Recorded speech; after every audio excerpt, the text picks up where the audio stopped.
the Commission has suspended the CVR, and that decision is irreversible.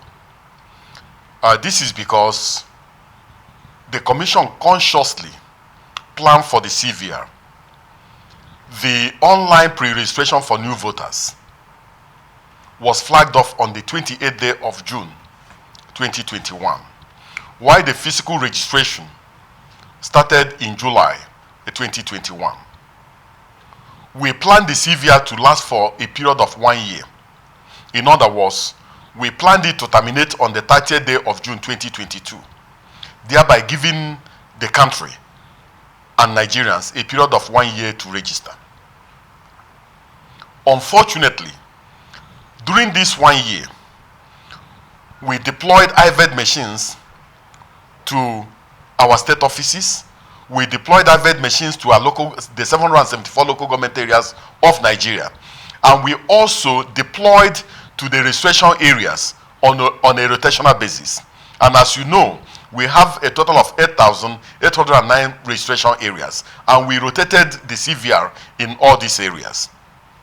Sometimes our registration officers registered 2 individuals a day, despite the fact that one IVED machine can register up to 300 individuals per day.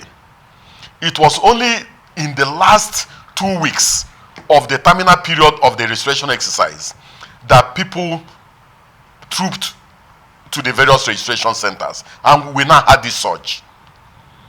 The Commission responded to the surge by deploying additional IVED machines to the areas of surge, and also trained and deployed additional personnel to these areas. But if a commission planned to register 200 persons a day with one IVED machine, and then suddenly, because of the surge, a market leader decides to close down the market and 10,000 individuals descend on one IVED machine, that is a recipe for disaster, and is a recipe for chaos, and a recipe for breakdown of law and order.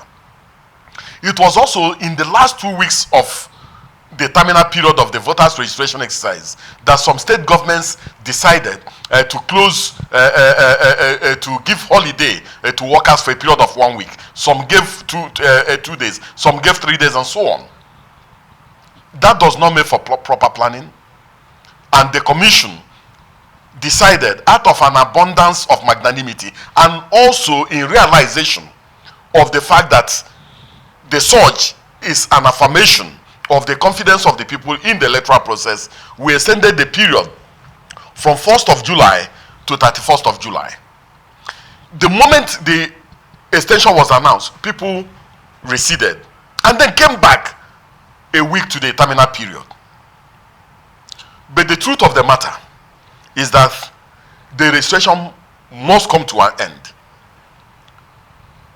1, to enable the Commission clean up the register to remove double and multiple registrants.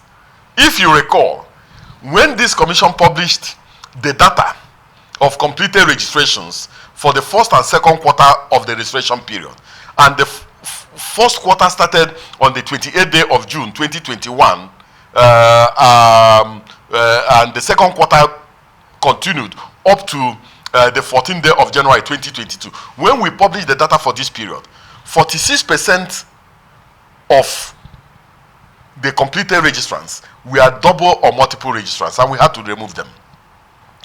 The Commission must subject this register to claims and to clean up. Now, Section 19, subsection 1 of the Electoral Act makes it mandatory that this Commission must display this register in the 774 local government areas of Nigeria and in the 8,809 registration areas for claims and objections. The implication is that this Commission must print over 28 million copies of documents for the purposes of display, and this is a mandatory provision. Then thereafter, we have to print the PVCs of all those who have registered, the PVCs of all those who have done transfer, the PVCs of all those who applied for replacement, and then take them back to the states, to the local governments and the registration areas for the owners to come and collect before we get to the 2023 general election. And the law also makes it mandatory that the commission must give a copy of the voters register to each of the 18 registered political parties. And this we must do. So we need time to complete all these things. And we also need time to prepare for the 2023 general election.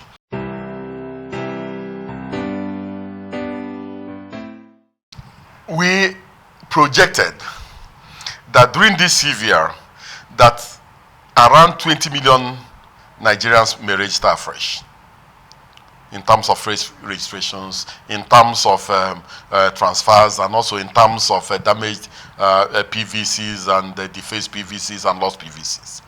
We anticipated all this, and that was why we gave a room for 1 year, 12 months, for all these things to happen.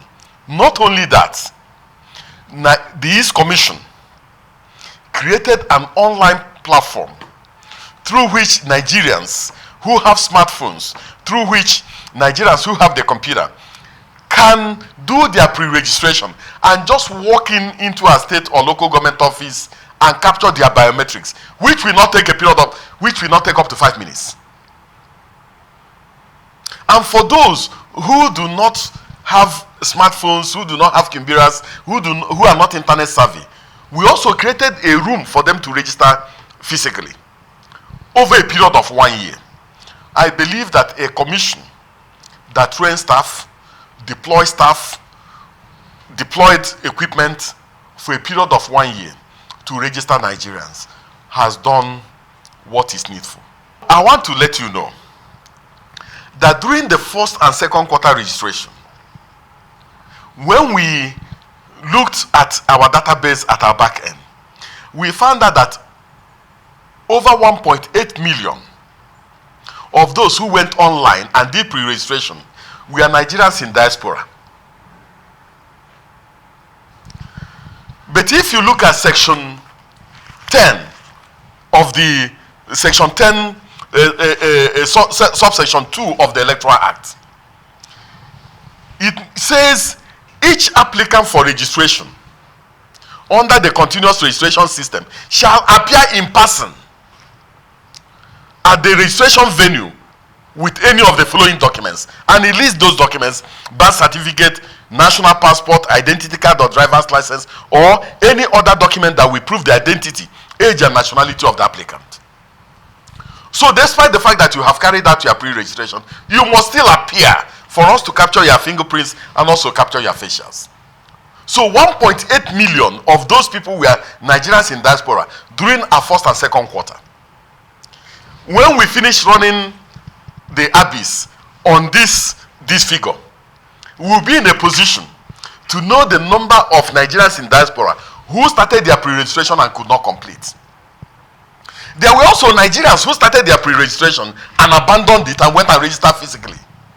So all these Nigerians are included in this figure. So the 11 million Nigerians that people are claiming will be disenfranchised is a false figure. It's a bogus figure, and it's not borne out by reality, because this figure includes those in diaspora that couldn't complete their registration. It also includes those who started and went and registered physically. So I think that Nigerians should give this commission the benefit of doubt that we have the capacity and we have the courage to do what is right.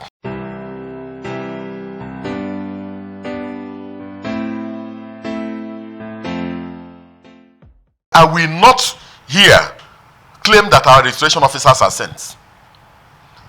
In all the places where we receive reports, we carry that investigation. All the places where we carried that investigation and found out that there was an element of truth in what was said, we took action. We withdrew them, issued them with query, and we are proceeding against them in terms of our own regulations, in terms of our own practices in the commission, and also following the civil service rules and regulations on how to deal with a public officer or how to deal with civil servants. During this particular period, there were false videos that were made, false reports that were trending, and we investigated and found out that they were false. For instance, there was one video that was trending that some political talks went into a Catholic church in Lagos and snatched an IVED machine and ran away with it. Immediately we carried out an investigation. And we found out that the commission never lost any IVED machine. The commission never deployed to any Catholic church. So we have to be very, very careful about some of the information that we are emanating from the social media.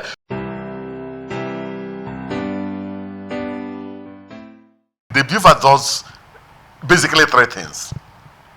One, the data of every registered voter in a particular polling unit is stored and domiciled in the BVAS. That's one. Secondly, the BVAS has the capacity to read fingerprints and also has the capacity to read facials. So the implication is that on election day, if your fingerprint fails, it must be in a position to read your facials. And if your face fails, the implication is that you are engaged in identity theft. That is the function of the BVAS at that point in time.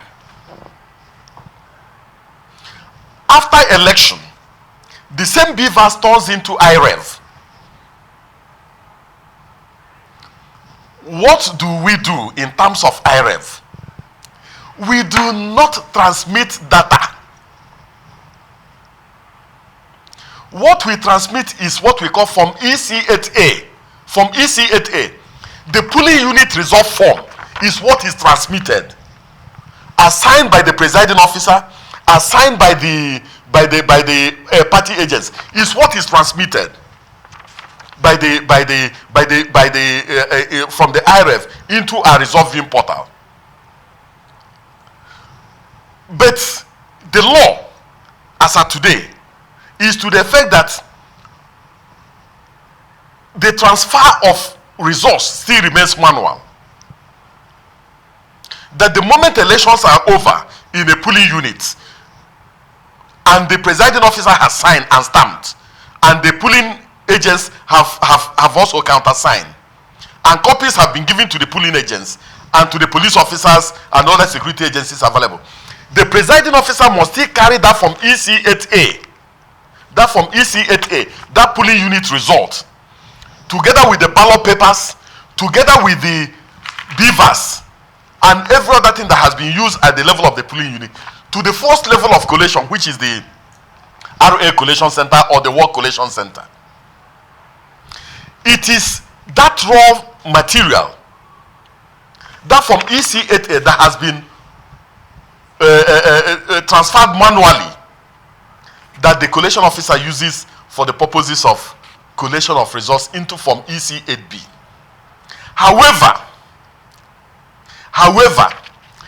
if there is a dispute relating to what the presiding officer has transferred manually to the first level of collation, if there's a dispute, the collation officer will now look at the electronically transferred from EC8A, that's the polling unit result, and then look at the figure of accredited voters in the BVAS, and then use that to resolve whatever challenge there is.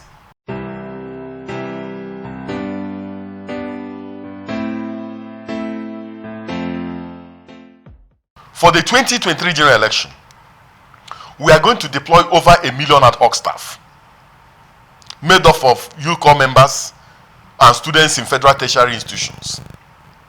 These are the people we are going to use. We have mapped out an elaborate program of training for them. We are doing route training for them, and we're also going to train them over a period of time.